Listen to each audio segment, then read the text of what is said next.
from a team of teenagers with attitudes.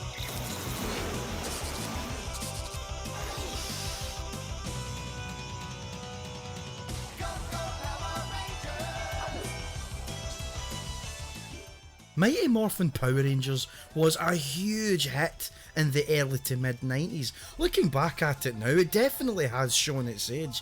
In fact, it wasn't that impressive even back then, with such a low budget and really bad acting.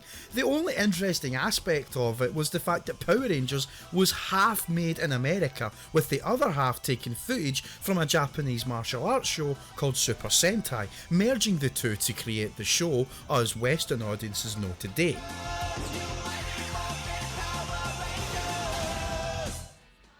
With the huge rise in popularity, it was obvious that Hollywood was going to want to cash in on its success, and thus they produced Mighty Morphin Power Rangers the movie in 1995. And with such a gargantuan brand on their belt, there was also, of course, merchandise, action figures, weapon replicas, costumes, accessories, and of course, video games.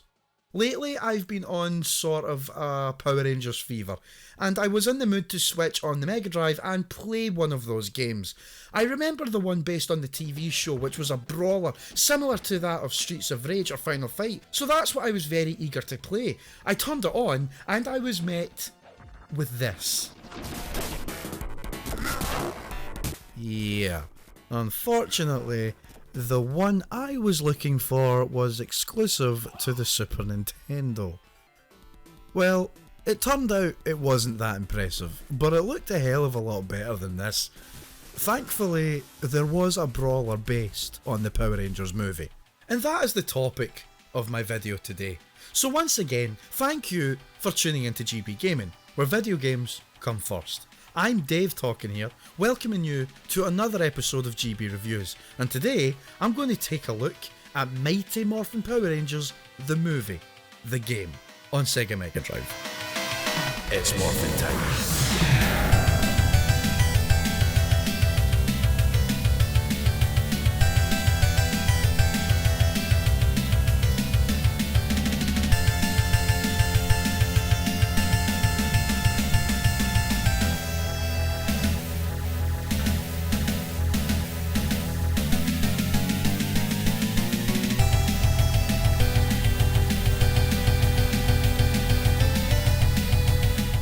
Let me just point out that this game, for the most part, sounds and looks very good. The character sprites are very accurate to how they look in the show and the movie, aside from a couple of enemies that I'll get into later on. The audio is also impressive. The voice samples are actually taken from the show itself. There was one portion of it that stood out to me, but I'll mention that at the very end of the review. The backdrops are good for the most part. There were a few levels where they appeared to repeat, especially in stage 4, but the parallax scrolling was nice to see at least. I also really enjoyed the music. The background music sounds very good, and there are even a couple of occasions where they play the theme song and it sounds incredible. And no, it's not the chorus either, it's the whole song, though it's instrumental of course, but it sounds great.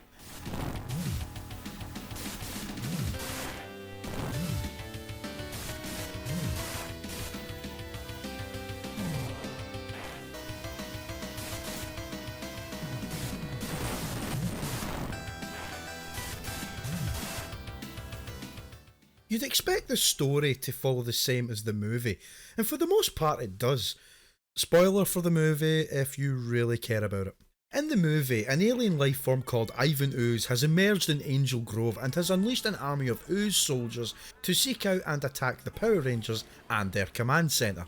They fail to do this and lose their powers, and therefore have to travel to another planet to find the Great Power, where they will come across a tribe of Tengu warriors who jump them as they arrive, only to be saved by a warrior woman who lives there called Dulcia, and she guides them to where they will find and obtain the power of the Ninjetti.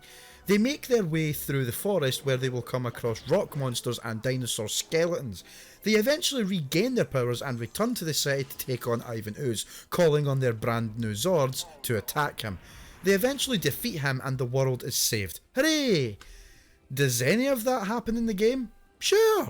Do you get to take part in it? Nope. Plot-wise, the game is a bit of a mess, and I have no idea why. You start the game off fighting ooze soldiers, like they do in the movie. After that you fight more ooze soldiers, and by the time you get to the end of stage 2 you end up fighting the 2 robots that Ivan Ooze creates at the end of the second half of the film. By the time you reach stage 3, the game decides to go back in time and give us a history lesson on how Rocky, Aisha and Adam became Power Rangers, which is weird considering by the time this movie came out, we were already familiar with them and why they were brought in, because the movie takes place after season 2. So we're brought back in time to where Tommy just became the White Ranger, and it takes about 2 or 3 stages to bring the player back to the plot of the movie, where they finally go to take on Ivan Ooze in stage 6. This is very strange that the game really needed to go in the direction it did. As a result, we only get 2 stages of fighting nothing but ooze men. And then it completely skips the Tengu warriors and stone soldiers. We don't even get to play as the Rangers in their ninja outfits. Come on. I will say, for one at least, the gameplay isn't that bad, but it could have been better. This is 1995, and Streets of Rage has completed its trilogy. Streets of Rage 2 and 3 in particular had amazing brawler mechanics, so many movesets and combos. You could really mix up your attacks. You had multiple special moves, variable jump attacks, blitz attacks, weapon attacks. It was so deep and diverse. In this, Power Rangers the movie, all you can do is a 4-hit combo, with the final hit being a swing with the Ranger's unique weapon. Aside from the weapon attacks, all Rangers have the same moveset. They all have a bland jump kick with the same animation and a running jump kick. They all have the same special attack, which drains your health a little bit when it connects. You see where I'm going, don't you? The gameplay isn't terrible. There is fun to be had here, but it does get repetitive. The Zord battles are not that fun either. Yeah, it's cool you get to play as them, and it does mix up the monotonous drawn out gameplay of the Ranger stages, but the jump button has been replaced by a pretty useless block button, and you cannot run. Instead, the Zord does this weird jumping animation that doesn't really do anything. I thought maybe it would hit the enemy, but it actually doesn't do much but jump you forward.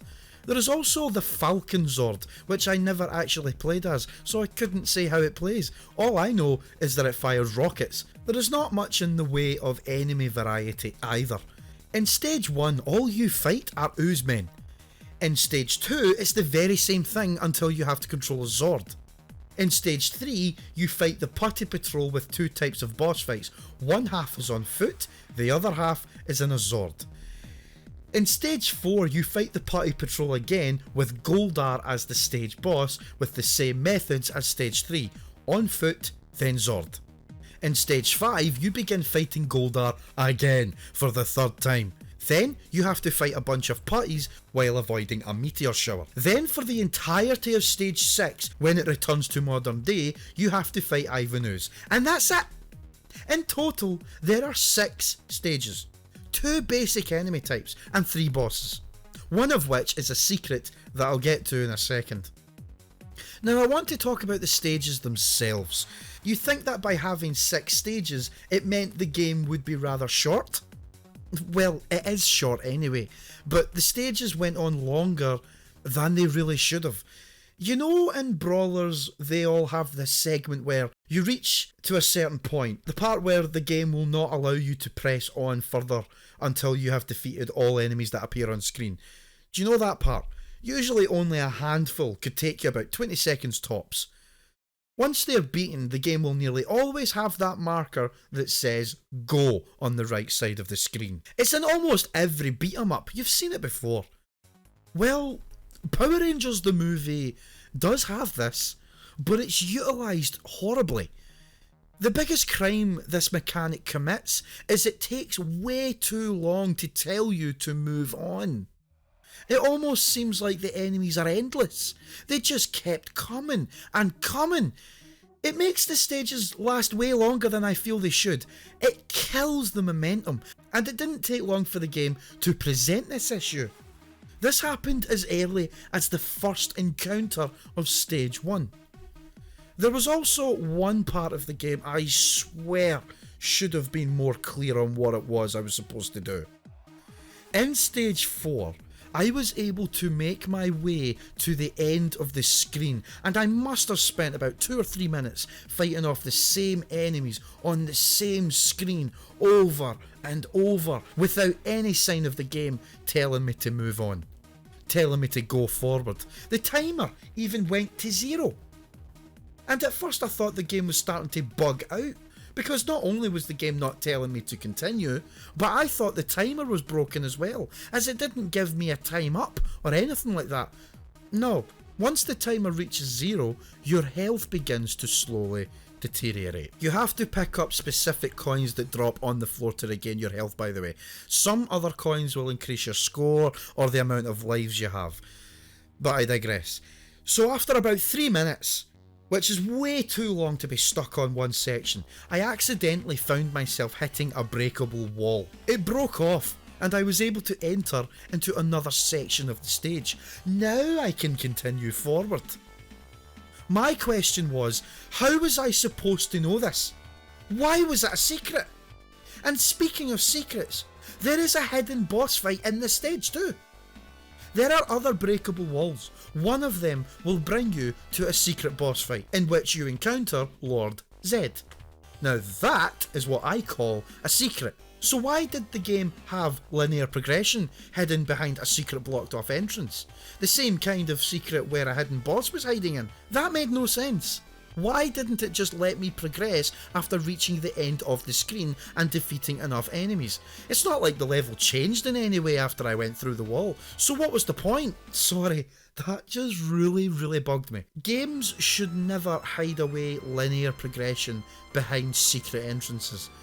That should only be for non-linear games or hidden secrets. Enough of this has caused the game to feel very padded out and repetitive, despite the fact it took me 50 minutes. I don't know why they couldn't just include the stages based on the movie, with the enemies from the movie in there too. And speaking of enemies, the bosses set in the movie don't look anything like them.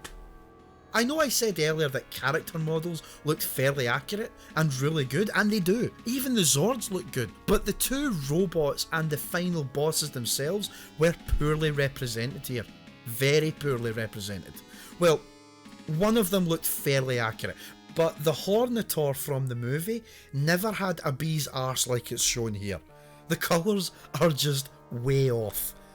In the movie, they were silver and purple. Purple because they were powered by the purple ooze that Ivan injects into them. In this, they just look generic as hell. I don't understand why they messed up the colour scheme of these bosses when literally every other enemy and boss look stellar. It was really bizarre. And even Ivan Ooze's robot form looked off as well. It looked nothing like how he looks in the movie. I find it kind of ironic that this game is called Power Rangers the Movie, yet it does a better job portraying the events from the TV show than it does the actual movie, showing no signs of accuracy to the source material at all, apart from the story itself.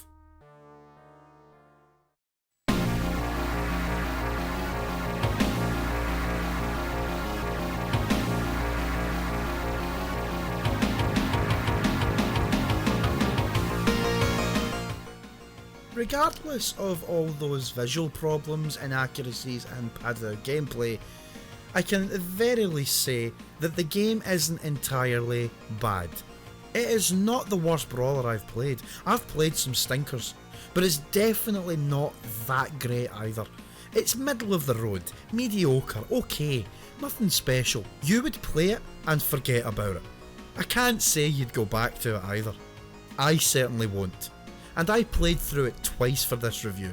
The second time was to see if there was anything I missed, which is funny because I missed the Secret Lord Zed boss on both occasions. Now, before I draw my conclusion, I will point out another flaw in the game. When you select either Jason, Zack or Trini, you can hear voice samples belonging to Rocky, Adam and Aisha respectively, instead of the former cast.